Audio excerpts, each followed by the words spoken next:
Hey y'all, so for this video we're going back to my old style where I show more of the session and don't make as many jump cuts. Camille was home and offered to jump in and help me get Everest used to touch all over her body as well as haltering. Here she is trying to get Everest used to touch with a pool noodle on the end of a long rod. After I spent a month making almost no progress with Everest, Camille decided it was time to give her a little bit of a push in the right direction. This way she could continue on and learn new things. Everest had been living in fear for a long time, and she wanted to show her that humans aren't all that bad and that she could enter the human world, and it's actually pretty good. She also needed a hoof trim as soon as possible.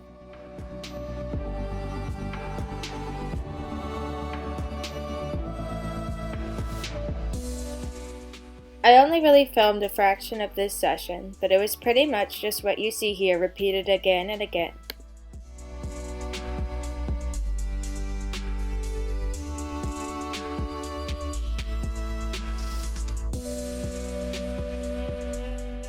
I hope you don't mind that I muted a lot of the audio. The wind noise was very loud and there was a lot of people talking in the background.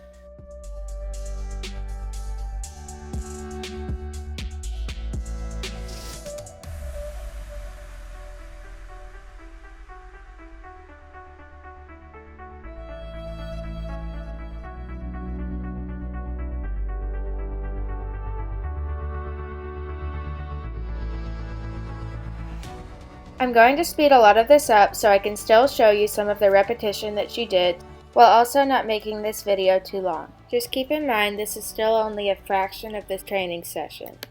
So after a while of touching her with the pool noodle, she reached out and touched her with her hand, and that was actually the first time Evie was touched on the shoulder.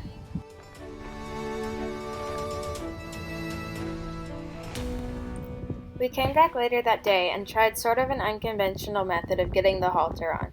But like I said, it's what she needed to continue moving forward with her life and learning new things. This way, she would spend less time living in fear, which is not healthy for her at all.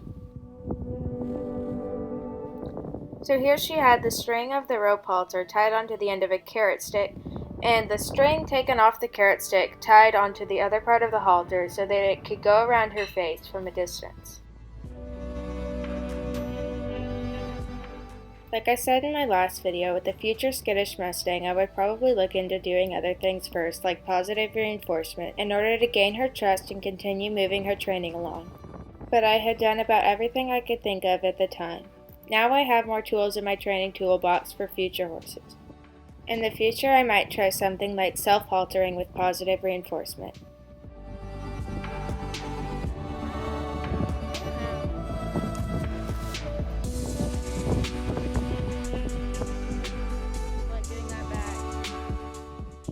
For the sake of this video not being too long, I'm going to cut out a lot of repetition, but it was pretty much exactly the same as what you see here for a little while.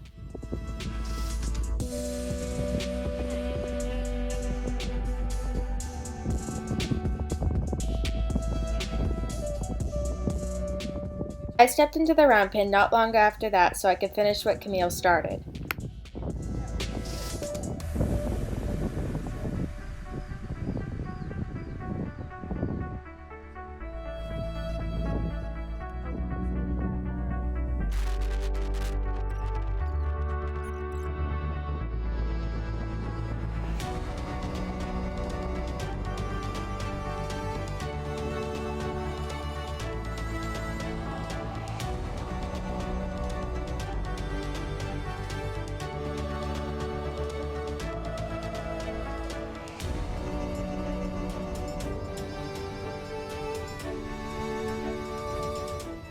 I tried to do the same thing with her right side, but as we all know by now, Everest is very protective of her right side, and it took her a long time to get over that.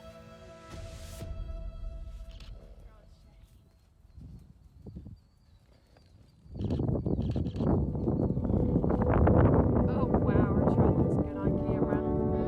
Her shot looks good on camera.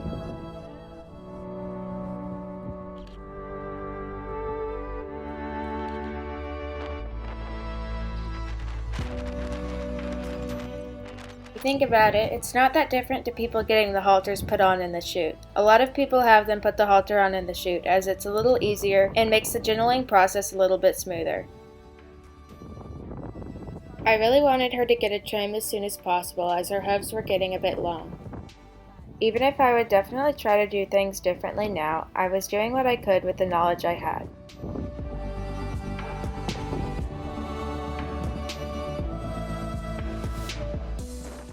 When I speed up clips, it's because I don't want to cut out the repetition, because I want to show the reality of Mustang training, that it takes a lot of patience, but I also don't want to make my videos too long to watch. Cinnamon, being Cinnamon, decided she needed to add something to Everest's training session and be some entertainment in the background. If you're wondering why the round pin panels were moved, it's a long story, but someone else did that and it didn't affect Evie. I just ignored it.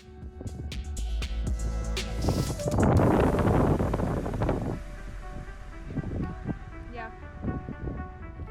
So here you can actually hear Cinnamon crash into a panel. I'm not sure why. I didn't see her do it, but it spooked Everest.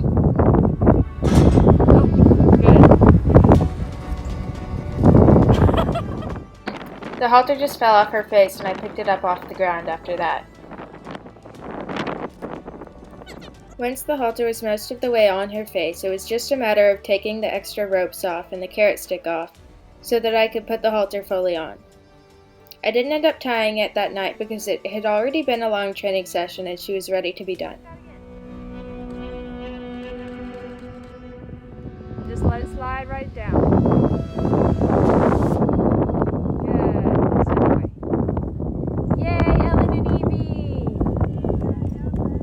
Look at her follow.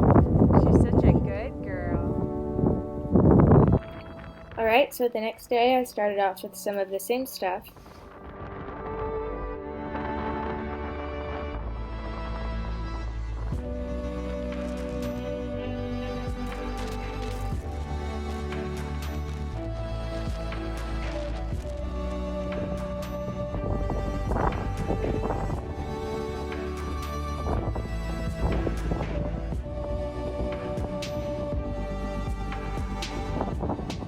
She got a little scared here, so I figured better release all the pressure before she gets over threshold.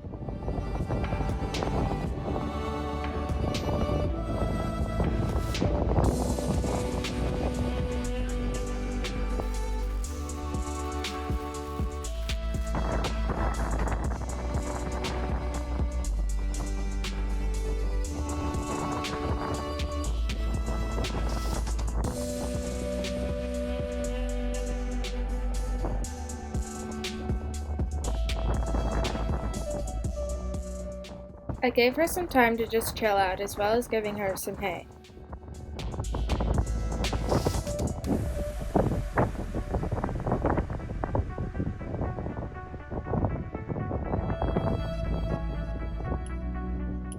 So here I am desensitizing her to the lead rope clip so that when I put it on, the noise doesn't startle her.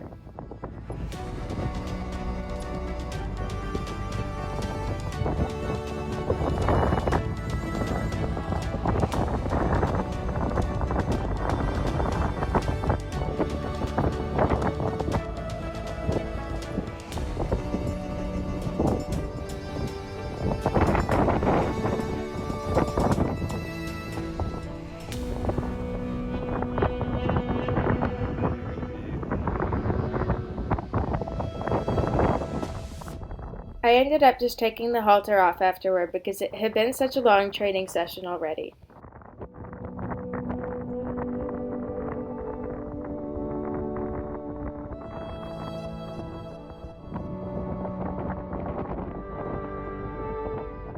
The next day I didn't film me putting the halter on as it was just the same as the day before, but here's me putting the lead rope on.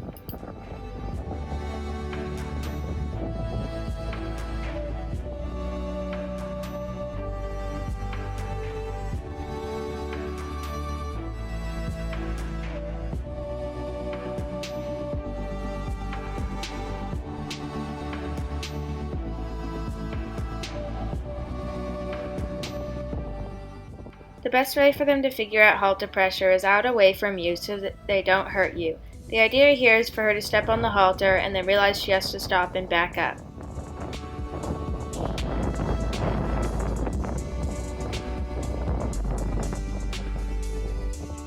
They are pretty good at avoiding stepping on the lead rope, but here you can see her do it and she takes a few steps back. This was her first experience with pressure on the halter.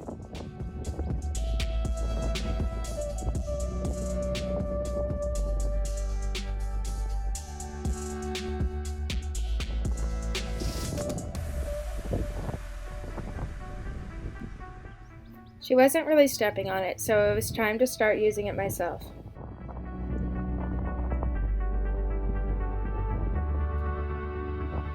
So here I spent some time very gently trying to teach her to yield to halter pressure.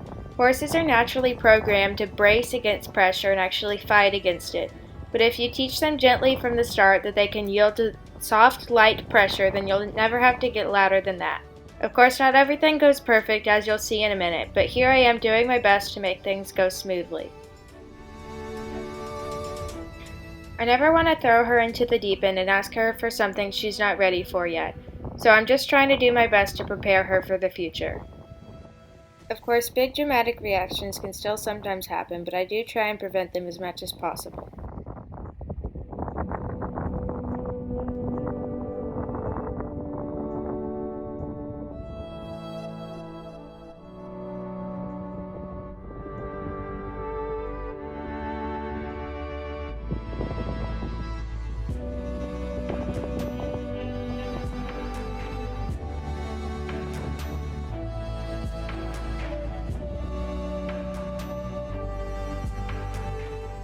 Probably the best way to get them thinking about moving forward is a hindquarter yield, and since she already knows that, I started with that.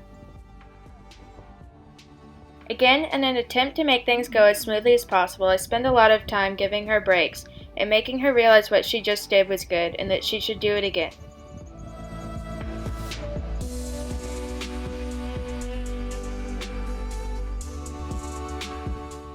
So here she has her first moment where she starts to really brace against pressure, and this was my fault for using a short lead rope. When I get behind her with a lead rope this short, there's a risk of me getting kicked, and I have no choice but to let go. So I should have used a longer lead rope to begin with, but I fixed this quickly afterward. The best way to train a horse out of a bolting problem is to not let it develop in the first place. Do this by, of course, first trying to teach them to soften to pressure, but if they do pull away, you just have to hang on tight. A horse with a bolting problem is very undesirable and hard to rehome, and might end up in a bad spot. So it's kindest to Evie to train her out of this as soon as possible.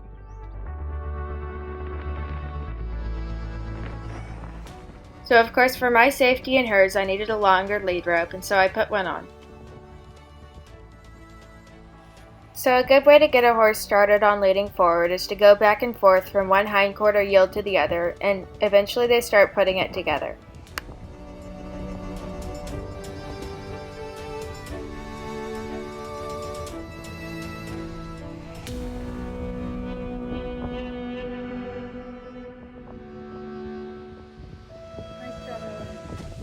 Another way to do it is by lunging them around you and then pulling them towards you. She already knows how to round pen, and it's not that different with a rope on her face. She also knows how to walk towards me when I tell her to stop, and so again it's not that different, and it makes it easier for her to understand.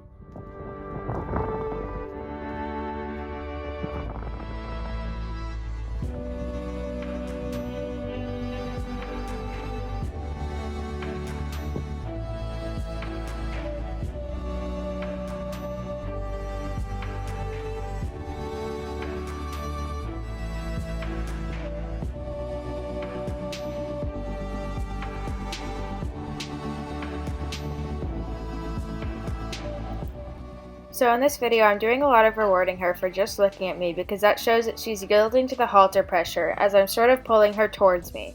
And so I really want to reward her heavily for even the slightest try.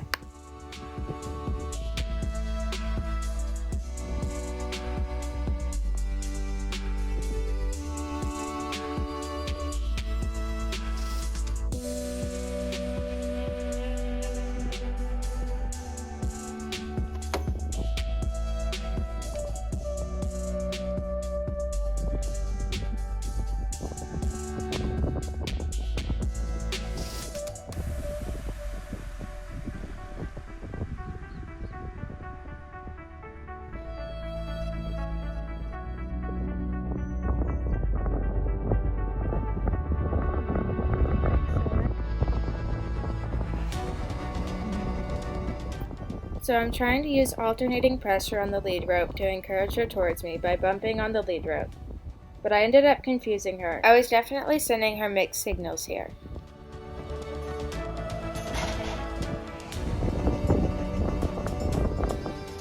So I think my timing was off a little bit, which caused this whole reaction. And so maybe that was my fault, maybe I could have released sooner. She could become a very dangerous horse extremely easily. She is probably 1,200 pounds, and she is very, very strong, and not everyone is going to be able to contain her.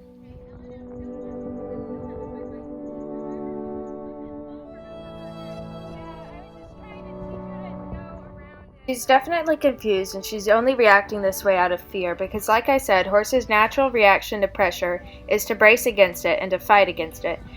But I think it's kind of for her to be temporarily uncomfortable while I hang on to the halter and to become a dangerous horse whose future is jeopardized by her behavioral issues. So I went back to working on yielding to pressure because, like I said, this was probably all my fault. And next time I train a Mustang, I'm sure I will have learned better techniques that could prevent that reaction from happening in the first place.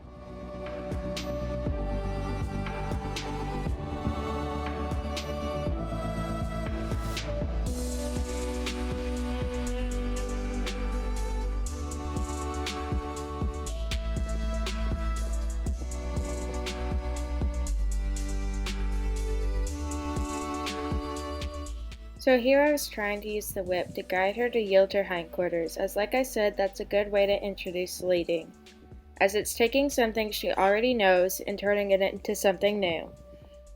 But she had a little freak out as she was confused and not quite sure what I was asking.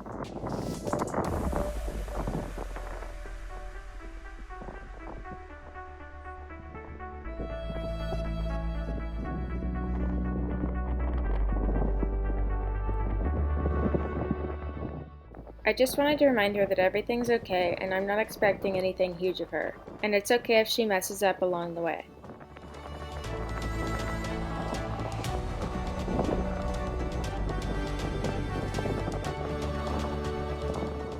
Another option is to target train her before teaching her to lead, but that still doesn't tackle the fact that her natural reaction to pressure is to brace against it. Horses need to learn how to react to pressure. It would be doing her an extreme disservice to train her completely pressure-free and then send her out into the world. It's impossible that she wouldn't experience some form of pressure, and her not understanding to respond to it. It would be downright dangerous for her. At the very least, horses need to know how to respond to pressure for emergency situations, such as if they get caught in a fence.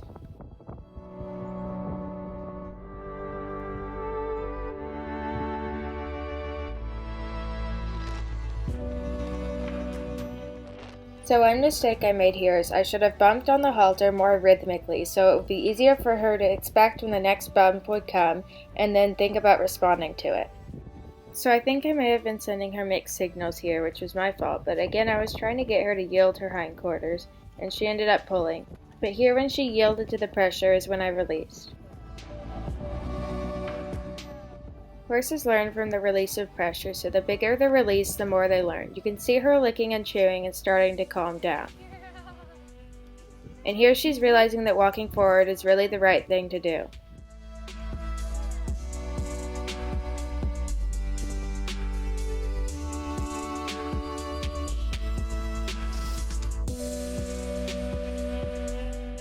So I went back to yielding hindquarters to try and get her yielding to that pull pressure, because she really hasn't quite figured it out yet. Yielding to pressure on her pull is absolutely vital for things such as tying. So like I said, she still hadn't quite figured out that when she feels pressure on that pull, she's supposed to move forward. I was trying to make it as easy for her to understand as possible, but she was still a very reactive horse and would have these huge reactions, which is understandable if you're a flight animal who's programmed to feel trapped by pressure.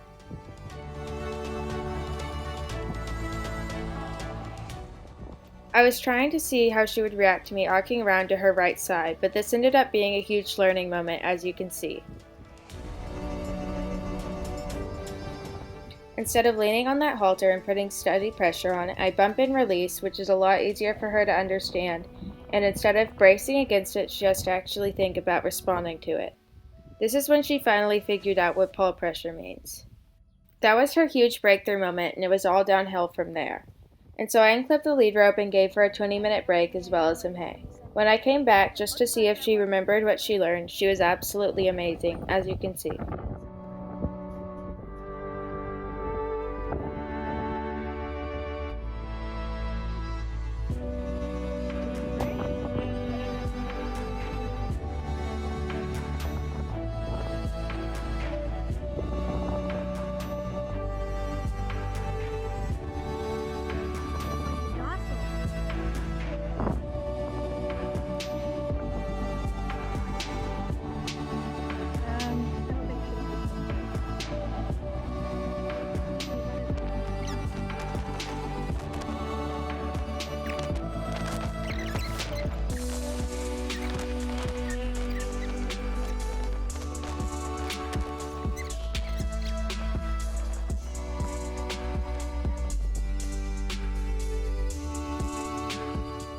Since she led around absolutely amazing and had no big reactions after that, I took the halter off and called it a day.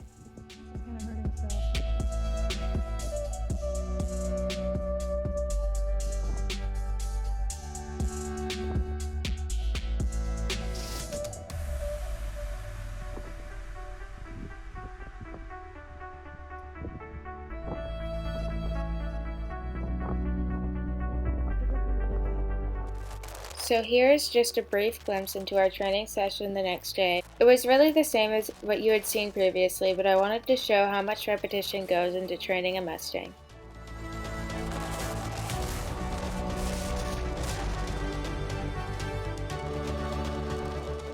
Here's the first time that I started teaching her to lead at my shoulder.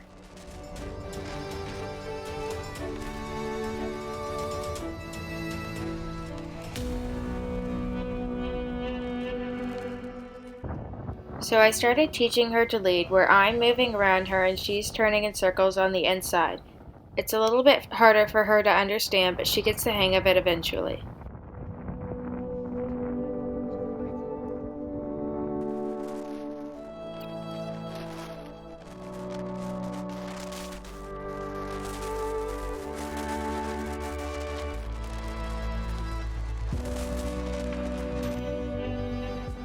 The next day started out with more of the same, but this would be the day that I would lead her out of the round pen.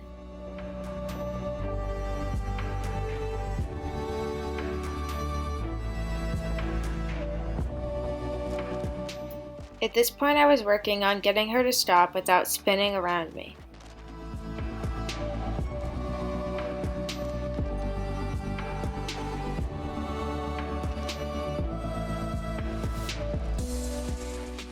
I didn't mention previously, but when I left the round pen at the end of a training session, I would open up this panel as you can see here. This way she could access the paddock over here, which has a run-under shelter for bad weather. So she was already quite used to living in this area, but this was the first time I led her out in hand.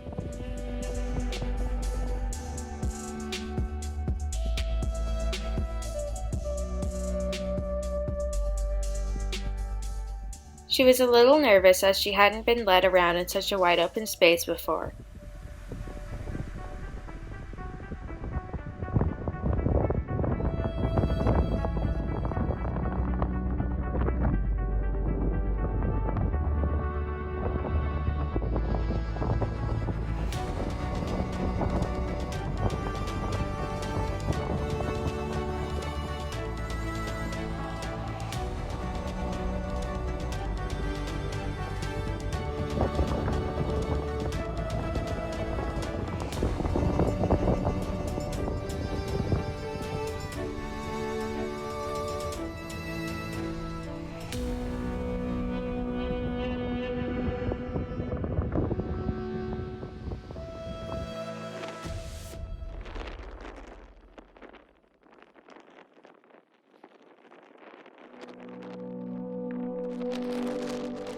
She was having a little trouble understanding that she should stop without spinning in a circle, but she figured it out shortly.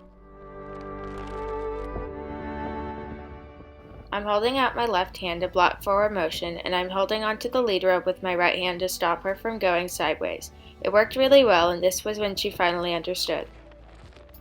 She wasn't perfect every single time, but with some repetition, she really started to get the hang of it.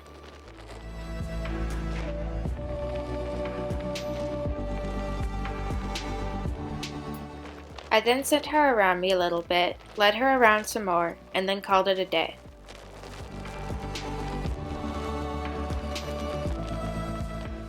Thanks for tuning in to the 5th installment of Everest series.